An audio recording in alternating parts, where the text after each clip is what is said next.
দুধ আর ডিমের পুডিং খেতে খেতে বোর হয়ে গেছি, তাই ভাবনু নতুন কিছু বানাই। দুধ আর ডিমের সাথে পাউরুটি দিয়ে বানা ফেলা দিনু পাউরুটি ক্যারামেল পুডিং। আসসালামু আলাইকুম, আশা করি পুরো ভিডিও দেখবেন। ভিডিও ভালো লাগলে বেশি বেশি শেয়ার করে দেবেন, আর লাইক কমেন্ট শেয়ার আর আয়শা হোম পেজতে একটা ফলো দিবেন। বেড ক্যারামেল পুডিং বানানোর জন্য আগে ক্যারামেলটা বানানো লাগবে। ক্যারামেল বানানোর জন্য আমি চুলার উপর একটা হাঁড়ি তুলে দিছি। যদি নন স্টিকের হাঁড়ি হয় তাহলে পানি দেওয়া লাগবে না, আর যদি নন স্টিকের হাঁড়ি না হয় তাহলে 2 চামচ পরিমাণ পানি দেওয়া লাগবে চিনিটা গলানোর জন্য। দিয়ে যে কালার আপনার দরকার সেই কালার না হওয়া পর্যন্ত লাড়তে থাকবেন। এখন যেই পাত্রতে আমি পুডিংটা বানাবো সেই পাত্রত ক্যারামেলটা ঢেলা নেবো। ক্যারামেল ঢেলালিয়া সুন্দর করে চারিদিকে বিছা দেবো, আর বিছা দিয়া 10 মিনিটের জন্যে রেস্টে থিয়া দেবো ক্যারামেলটা সেট হওয়ার জন্যে। বানানার চক করে আমার হাতের লোক কিন্তু পুড়ে গেছে, দেখেন আলোক করে আছে। আপনি তো আবার আমার মতো খেয়ালে হাতের লোক পুড়া ফেলা দেন। এখন লিয়া নেবো নিন একটা ব্যাটির মধ্যে 2টা ডিম দেবো। 2টা ডিম আমি আগেই ভেঙাতেছি, কারণ ধরপর করে ভেঙতে বা খোসা পড়বে। দেবো সামান্য না লবণ আর পরিমাণ মতো চিনি। আপনি গেলে যেরকম মিষ্টি দরকার সেই রকম চিনি দিবেন। চিনি দিয়ে আস্তে ধীরে সময় লিয়ে ঘুটা লওয়া লাগবে।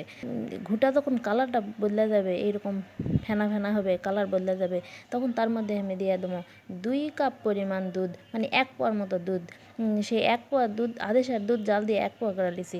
দুধটা ঘন না হলে কিন্তু পুডিং খেতে ভালো লাগবে না। আপনারা চাইলে কনডেন্স মিল্ক অথবা প্যাকেটের দুধ দিয়ে ঘন করে লিবা পারবেন। 5 টাকা দামের 2টা পাউরুটি আনিছি, এনে টুকরা টুকরা করে কেটে লিছি। 10 টাকা দিয়ে 2টা পাউরুটি এনে টুকরা টুকরা করে কেটে দিয়ে এখন ওই দুধ আর ডিমের মিশ্রণের মধ্যে ওই পাউরুটিটা ঢেলা দেবো। ঢেলা দিয়ে 5 মিনিট ডুবা থমো ওর ভিতর, যাতে ভালো করে দুধ ডিমের মিশ্রণটা চুষালাই লিয়া পাউরুটিগুলো নরম হয়ে যায়। আর এ পর্যায়ে আপনারা যদি ব্লেন্ডারত ব্লেন্ড করে নেন তাও কোনো সমস্যা নেই, সেই পুডিং খেতেও ভালো লাগে। ক্যারামেলটা কত সুন্দরভাবে ব্যাটির সেট হয়ে গেছে, দেখেন একেবারে ঠান্ডা হয়ে লাগা গেছে। আমার এই দুধ ডিমের মিশ্র পাউরুটিটাও সুন্দরভাবে ভিজে গেছে।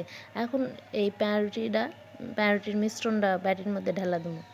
ব্যাটির মধ্যে ঢেলা দিয়ে সুন্দর করে সমান করে দেবো। দেখেন এতক্ষণ ভিজাতেছি তাও একটা পাউরুটিও কিন্তু ভেঙা যায়নি। চালের উপর একটা হাঁড়ি তুলে দিয়ে পানি দিয়ে অপেক্ষা করবো পানির বলক ওঠা পর্যন্ত। পানির বলক উঠলে তার মধ্যে দিয়ে দেবো পুডিং। নিচে স্ট্যান্ড বা কিছু দেওয়া লাগবে, কিন্তু আমার বক্সটা এমনি অনেক ভারী, লড়বে না, কোনো সমস্যা নেই। উপরে যে পাত্র দিছি সেই পাত্রের ঢাকনা ফুটাও, যদি কোনো ফুটা থাকে তাহলে সেটা ভালো করে বন্ধ করে দেওয়া লাগবে। দিয়ে 30 মিনিটের মতো অপেক্ষা করলেই হয়ে যাবে বেড ক্যারামেল পুডিং। দেখেন সুন্দরভাবে সেট হয়ে গেছে আমার পুডিংটা, দেখাই বোঝা যাচ্ছে। আপনারা চাইলে একটা ক্যাটি ভিতরে ঢুকা দিয়ে দেখতে পারেন হচ্ছে নাকি।